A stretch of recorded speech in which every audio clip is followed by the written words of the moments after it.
हज़रत बिलाल बिन रबाह मक्का मुकर्रमा के उस दौर में एक गुलाम थे जहां इंसान की कीमत उसके कबीले और ताकत से लगाई जाती थी। क्या आप सोच सकते हैं कि एक गुलाम इतिहास बदल दे? उसी मक्का में हज़रत बिलाल रजी अल्लाहु अन्हु अमिया बिन खलफ के गुलाम थे, जो कुरैश का बड़ा सरदार और इस्लाम का सख्त दुश्मन था। लेकिन सवाल ये है कि एक गुलाम के दिल में हक की रोशनी कैसे आई? मक्का उस वक्त बुत परस्ती में डूबा हुआ था, हर तरफ अंधेरा ही अंधेरा था। लेकिन क्या इस अंधेरे में कोई रोशनी थी? जी हाँ, वह रोशनी नबी करीम हज़रत मोहम्मद सल्लल्लाहु अलैहि वसल्लम का पैगाम था। जब हज़रत बिलाल रजी अल्लाहु अन्हु ने यह पैगाम सुना तो उनके दिल में एक अजीब सुकून उतर गया। लेकिन क्या ईमान इतना आसान था? उन्होंने इस्लाम कबूल कर लिया, लेकिन क्या उन्हें पता था कि इसके बाद उनकी ज़िंदगी क्या मोड़ लेने वाली है? जैसे ही अमिया बिन खलफ को खबर मिली तो उसका गुस्सा आग की तरह भड़क उठा। क्या एक गुलाम उसके मजहब को छोड़ सकता है? यही सवाल उसके जुल्म की शुरुआत बन गया। हज़रत बिलाल रजी अल्लाहु अन्हु को गर्म रेत पर लिटाया गया। क्या आप सोच सकते हैं कि जलती हुई रेत पर इंसान का जिस्म रखा जाए? उनके सीने पर भारी पत्थर रखा जाता ताकि वह हिल भी न सकें, और उनसे कहा जाता कि मोहम्मद सल्लल्लाहु अलैहि वसल्लम को छोड़ दो। लेकिन क्या वह झुके? नहीं, वह सिर्फ एक ही लफ्ज़ कहते थे, अहद अहद। क्या ये सिर्फ लफ्ज़ थे या एक ऐसा ईमान था जो पहाड़ों से भी मजबूत था? हर बार जुल्म बढ़ता गया, लेकिन उनका ईमान और मजबूत होता गया। क्या कोई इंसान इतनी तकलीफ सह सकता है? लेकिन हज़रत बिलाल रजी अल्लाहु अन्हु सह रहे थे। लोग देखते थे, कुछ डरते थे, कुछ हैरान होते थे। लेकिन सवाल ये था कि यह हिम्मत आती कहाँ से है? एक गुलाम इतने बड़े सरदारों के सामने कैसे खड़ा है? हर दिन नया जुल्म, हर दिन नया इम्तिहान, लेकिन हर इम्तिहान के साथ उनका जवाब वही था, अहद अहद। क्या यह सिर्फ एक कहानी थी या ईमान की वह ताकत थी जिसने इतिहास बदलना था?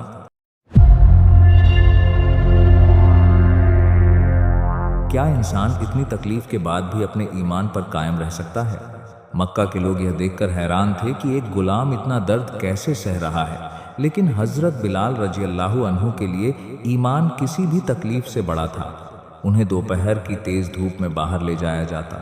क्या आपने कभी सोचा है कि जब रेत आग की तरह जल रही हो तब उस पर इंसान को लिटाया जाए? उनके हाथ पैर बांध दिए जाते और उनके सीने पर भारी पत्थर रख दिया जाता ताकि वह हिल भी न सके, और बार बार उनसे कहा जाता कि मोहम्मद सल्लल्लाहु अलैहि वसल्लम का इनकार करो। लेकिन क्या वह झुके? नहीं, उनका जवाब हमेशा एक ही होता, अहद अहद। हर दिन उनका जिस्म कमज़ोर होता जा रहा था, लेकिन क्या उनका ईमान भी कमज़ोर हो रहा था? नहीं, बल्कि उनका ईमान और मजबूत होता जा रहा था। यह कैसी ताकत थी जो दर्द को भी हरा रही थी। मक्का के बड़े बड़े सरदार भी यह सोचने पर मजबूर हो गए थे कि आखिर यह इंसान किस चीज़ से बना है। कुछ लोग कहते थे कि यह सिर्फ जिद है, लेकिन क्या जिद इतनी तकलीफ सह सकती है? कुछ लोग डरते थे कि अगर यह ईमान ऐसे ही फैलता रहा तो उनका पूरा निज़ाम बदल जाएगा। लेकिन हज़रत बिलाल रजी अल्लाहु अन्हु के दिल में सिर्फ एक ही बात थी, अल्लाह एक है। उन पर कोड़े बरसाए जाते। क्या आपने कभी सोचा है कि हर कोड़ा इंसान के जिस्म को नहीं बल्कि उसकी रूह को तोड़ने की कोशिश करता है? लेकिन हज़रत बिलाल रजी अल्लाहु अन्हु की रूह पहले से ही मजबूत थी, इसलिए हर बार बेअसर हो जाता था।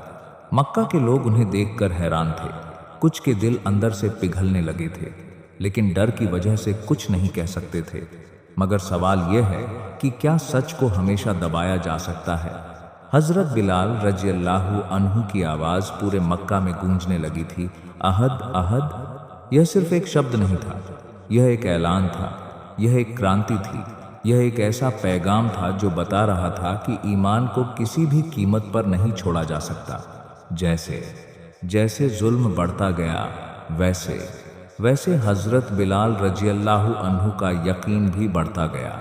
क्या यह अजीब नहीं है कि दर्द इंसान को तोड़ने के बजाय और मजबूत बना दे?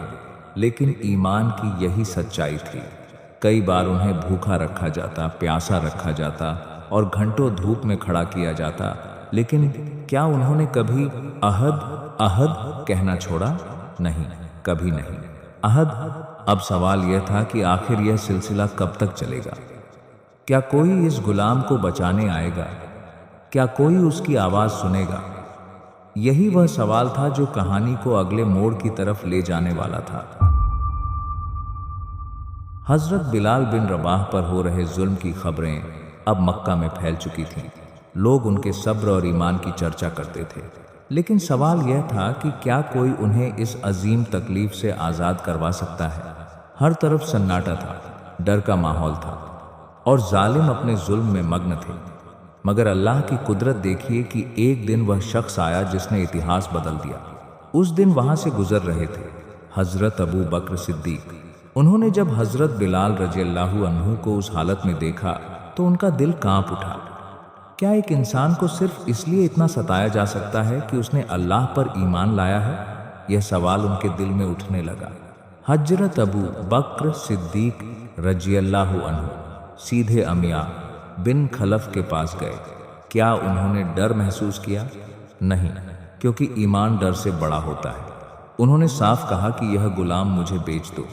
अमिया ने पहले इनकार किया, लेकिन जब कीमत बढ़ती गई तो वह तैयार हो गया। क्या आप सोच सकते हैं कि एक इंसान की आज़ादी की कीमत कितनी हो सकती है? लेकिन हजरत अबू बकर सिद्दीक रज़ियल्लाहु अन्हु ने बिना किसी झिझक के भारी कीमत अदा की और हजरत बिलाल रज़ियल्लाहु अन्हु को खरीद लिया। यह सिर्फ खरीदना नहीं था, यह इंसानियत की जीत थी। जब हजरत बिलाल रज़ियल्लाहु अन्हु को बताया गया कि अब तुम आज़ाद हो, तो क्या उन्होंने सबसे पहले अपनी जिंदगी के दर्द को याद किया? नहीं, बल्कि उनके दिल में सिर्फ शुक्र था, क्योंकि अब वह किसी इंसान के गुलाम नहीं थे, बल्कि सिर्फ अल्लाह के बंदे थे। यह वही पल था जब जुल्म हार गया और ईमान जीत गया। लेकिन क्या कहानी यहीं खत्म हो गई? नहीं, यह तो सिर्फ शुरुआत थी एक नई जिंदगी की। अब हजरत बिलाल रज़ियल्लाहु अन्हु आज़ाद थे, लेकिन उनका दिल अभी भी नबी करीम हजरत मोहम्मद सल्लल्लाहु अलैहि वसल्लम के साथ जुड़ा हुआ था, क्योंकि असली आज़ादी सिर्फ जिस्म की नहीं होती, असली आज़ादी दिल की होती है। मक्का के लोग यह देखकर हैरान थे कि एक आदमी जिसे कभी ज़मीन पर घसीटा जाता था अब सम्मान के साथ खड़ा है। लेकिन सवाल यह था कि आगे उसकी ज़िंदगी क्या मोड़ लेगी। हज़रत बिलाल बिन रबाह की ज़िंदगी में आज़ादी के बाद एक नया और अहम दौर शुरू हो चुका था। लेकिन सवाल यह था कि क्या इंसान सिर्फ आज़ाद होने से पूरी तरह बदल जाता है? नहीं, असली बदलाव तो दिल का होता है, और हजरत बिलाल रज़ियल्लाहु अन्हु का दिल पहले ही ईमान से भर चुका था। मक्का की जिंदगी अब पीछे रह चुकी थी और एक नया सफर शुरू होने वाला था। नबी करीम हजरत मोहम्मद सल्लल्लाहु अलैहि वसल्लम ने जब मदीना की तरफ हिजरत की तो मुसलमानों के लिए एक नया दौर शुरू हुआ। क्या यह सिर्फ एक शहर बदलना था या पूरी उम्मत की किस्मत बदलने का पल था? हजरत बिलाल रज़ियल्लाहु अन्हु भी उन खुशकिस्मत लोगों में शामिल थे जिन्होंने मदीना की तरफ सफ़र किया। मदीना पहुंचकर मुसलमानों को एक नई आज़ादी और भाईचारे का माहौल मिला। लेकिन सवाल यह था कि हजरत बिलाल रज़ियल्लाहु अन्हु की पहचान अब क्या होगी? क्या वही इंसान जो मक्का में जुल्म सहता था अब समाज में कोई नया मुकाम पाएगा? एक दिन नबी करीम सल्लल्लाहु अलैहि वसल्लम ने सहाबा से फरमाया कि नमाज के लिए लोगों को बुलाने का कोई तरीका होना चाहिए। क्या यह सिर्फ एक विचार था या एक बहुत बड़ा इबादती सिस्टम की शुरुआत? इसी मौके पर हजरत बिलाल रज़ियल्लाहु अन्हु को अजान देने का शरफ दिया गया। क्या आप सोच सकते हैं कि वही आवाज़ जो कभी अहद अहद कहती थी अब अल्लाहु अकबर की पुकार बन गई। जब उन्होंने पहली बार अजान दी तो मदीना की फिजा बदल गई। लोग अपने काम छोड़कर मस्जिद की तरफ दौड़ पड़े। क्या यह सिर्फ आवाज़ थी या ईमान की पुकार थी? उनकी आवाज़ में ऐसी मिठास और असर था कि दिल अपने आप झुक जाते थे, लोग रोने लगते थे और ईमान ताज़ा हो जाता था। सवाल यह है कि यह असर कहाँ से आया? क्या यह वही सब्र और ईमान की ताकत थी जो मक्का में जुल्म के दौरान बनी थी? अब हजरत बिलाल रज़ियल्लाहु अन्हु मदीना में सिर्फ एक सहाबी नहीं थे, बल्कि अजान की आवाज़ थे, इस्लाम की पहचान थे और नबी करीम सल्लल्लाहु अलैहि वसल्लम के बहुत करीबी साथी थे।